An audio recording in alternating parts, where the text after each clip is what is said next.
1984 ਦੇ ਸਿੱਖ ਕਤਲੇਆਮ ਦੇ ਪੀੜਤ ਪਰਿਵਾਰਾਂ ਵੱਲੋਂ ਅੱਜ ਸ਼੍ਰੀ ਅਕਾਲ ਤਖਤ ਸਾਹਿਬ ਤੇ ਅਰਦਾਸ ਕੀਤੀ ਗਈ। ਉਹਨਾਂ ਕਿਹਾ ਕਿ 40 ਸਾਲ ਹੋ ਚੁੱਕੇ ਹਨ। 1984 ਦੇ ਕਾਤਲਾਂ ਨੂੰ ਹਜੇ ਤੱਕ ਸਜ਼ਾਵਾਂ ਨਹੀਂ ਹੋਈਆਂ।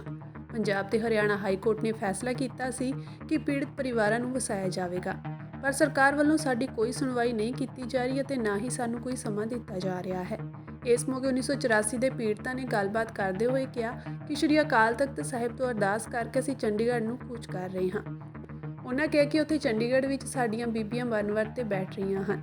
ਉਹਨਾਂ ਕਿਹਾ ਕਿ ਭਗਵੰਤ ਮਾਨ ਸਰਕਾਰ ਵੱਲੋਂ ਵੀ ਸਾਡੀ ਕੋਈ ਸੁਧ ਨਹੀਂ ਲਈ ਜਾ ਰਹੀ। ਇਸ ਮੌਕੇ ਪੀੜਤ ਪਰਿਵਾਰਾਂ ਵੱਲੋਂ ਹੱਥਾਂ ਦੇ ਵਿੱਚ ਮਿੱਟੀ ਦੇ ਤੇਲ ਦੀਆਂ ਬੋਤਲਾਂ ਫੜੀਆਂ ਹੋਈਆਂ ਸਨ।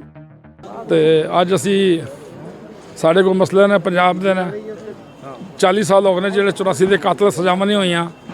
ਕੋਈ ਪੰਜਾਬ ਅਤੇ ਹਰਿਆਣਾ ਹਾਈ ਕੋਰਟ ਨੇ ਫੈਸਲੇ ਕੀਤੇ ਨੇ 84 ਦੇ ਦੰਗਾ ਪੀੜਤਾਂ ਨੂੰ ਵਸਾਉਣ ਵਾਸਤੇ, ਉਹ ਵੀ ਸਾਡੇ ਫੈਸਲੇ ਕੋਈ ਸਰਕਾਰ ਨੇ ਲਾਗੂ ਨਹੀਂ ਕੀਤੇ। ਨਾ ਸਾਨੂੰ ਸਰਕਾਰ ਟਾਈਮ ਦਿੰਦੀ ਹੈ, ਨਾ ਸਾਡੀ ਕੋਈ ਗੱਲ ਸੁਣੀ ਜਾਂਦੀ ਹੈ। ਅੱਜ ਅਸੀਂ ਮਜਬੂਰ ਹੋ ਕੇ ਅਕਾਲ ਤਖਤ ਸਾਹਿਬ ਤੋਂ ਅਰਦਾਸ ਕਰਕੇ ਅਸੀਂ ਕੂਚ ਕਰ ਰਹੇ ਹਾਂ, ਇੱਧਰ ਚੰਡੀਗੜ੍ਹ ਨੂੰ ਜਾ ਰਹੇ ਹਾਂ ਤੇ ਉੱਥੇ ਬੀਬੀਆਂ ਸਾਡੇ ਮਰਤਬੇ ਤੇ ਬੈਠਣਗੀਆਂ।